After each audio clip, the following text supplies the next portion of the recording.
प्रिय विद्यार्थियों, हम चुंबकीय गुणों के अध्ययन के बारे में कर रहे थे। तो जिन पदार्थों में एक अथवा अधिक अयुग्मित इलेक्ट्रॉन होते हैं, उनमें अन्य अयुग्मित इलेक्ट्रॉनों के द्वारा उत्पन्न किया हुआ चुंबकीय आघूर्ण उदासीन नहीं हो पाता है। फलतः ऐसे पदार्थों में कुछ स्थायी एवं निश्चित मात्रा में चुंबकीय आघूर्ण पाया जाता है। अतः ऐसे पदार्थ चुंबकीय क्षेत्र में आकर्षित होते हैं, अर्थात ऐसे पदार्थ अनुचुंबकीय व्यवहार प्रदर्शित करते हैं।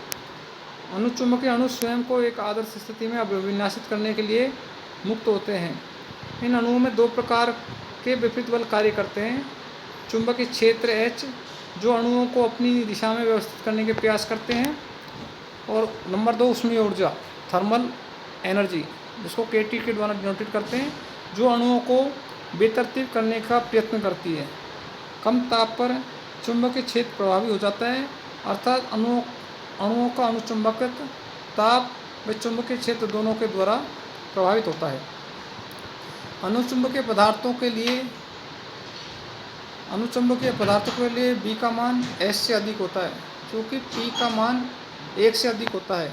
अतः गामा धनात्मक होता है। ऐसे स्थिति में I H की दिशा में कार्य करेगी, फलतः पदार्थ चुंबकीय क्षेत्र की ओर आकर्षित होगा।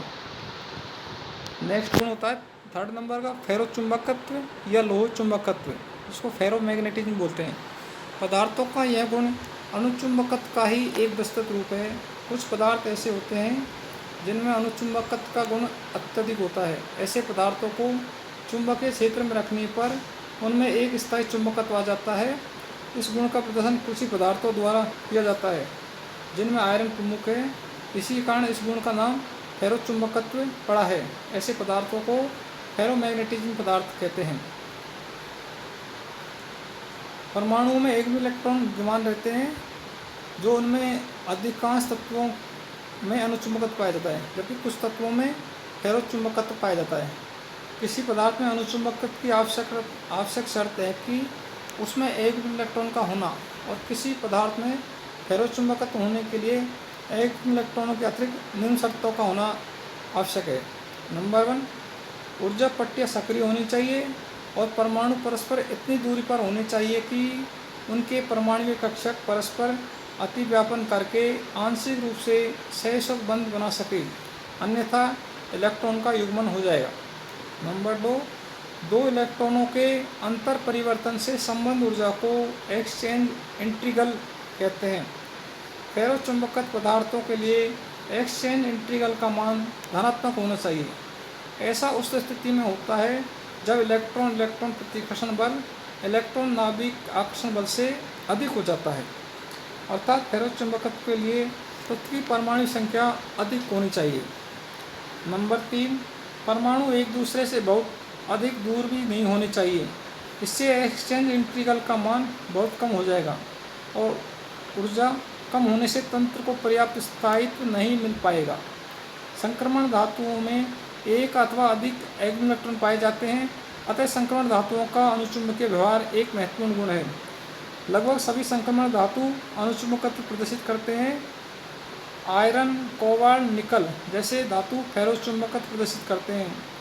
इसका कारण इनमें पर्याप्त अयुग्मित इलेक्ट्रॉन, उच्च परमाणु संख्या व उपयुक्त परमाणु आकार होता है, जिससे इनके मध्य आदर्श दूरी रहती है।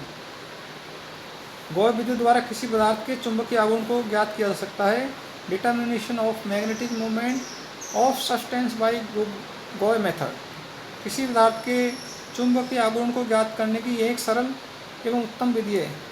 इस विधि में एक विशेष प्रकार की गॉस तुला में पहले पदार्थ की कुछ मात्रा को तोल लिया जाता है, बाद में पदार्थ पर एक चुंबकीय क्षेत्र लगाते हैं और पदार्थ के बाहर में अंतर को ज्ञात कर लेते हैं। गॉस विधि का उपकरण ये डायग्राम के द्वारा दिखाया गया है, जिसमें देखो नीचे विद्युत चुंबक होती है, नली में पदार्थ को भर लेते हैं और एक पलड़ा हटी हुई विश्लेषणात्मक तुलना है। प्रतिचुंबकत्व पदार्थों में कोई इलेक्ट्रॉन नहीं होता है, अतः उनका चुंबकीय आघूर्ण शून्य होता है। ऐसे पदार्थ पर यदि बाह्य चुंबकीय क्षेत्र लगा दिया जाए तो उनमें प्रेरित चुंबकीय आघूर्ण बन जाएगा, जो बाह्य चुंबकीय क्षेत्र के विपरीत दिशा में होगा। फलतः ऐसे पदार्थ चुंबकीय बल रेखाओं को प्रतिष्ठित करेगा, जिससे उसके भार में थोड़ी कमी आ जाएगी। एक अनुचुंबकीय पदार्थ में अयुग्मित इलेक्ट्रॉनों के कारण वे चुंबकीय बल रेखाओं को आकर्षित करते हैं और वह पदार्थ दोनों चुंबकीय ध्रुवों के बीच में खिंच जाता है, जिससे उसके भार में वृद्धि हो जाती है। पदार्थ के भार में हुए परिवर्तन की सहायता से उस पदार्थ के चुंबकीय आघूर्ण को परिकलित किया जा सकता है। किसी परमाणु अथवा आयन में कितने अयुग्मित इलेक्ट्रॉन है, इसके आधार पर उसके लिए चुंबकीय आघूर्ण के मान को परिकलित किया जा सकता है। इसका सूत्र निम्न होता है, न्यू बराबर √n+2 बोर मैग्नेट्रॉन, जहाँ पर n अयुग्मित इलेक्ट्रॉनों की संख्या है, न्यू है स्पिन आघूर्ण या चक्रण चुंबकीय आघूर्ण। विभिन्न आयनों के चुंबकीय आघूर्णों का मान सारणी में दे रखा है, जैसे scandium, titanium, vanadium, chromium, manganese, ferrous, cobalt, निकल, कॉपर, जिंक। इनके आयन है, धातु आयन।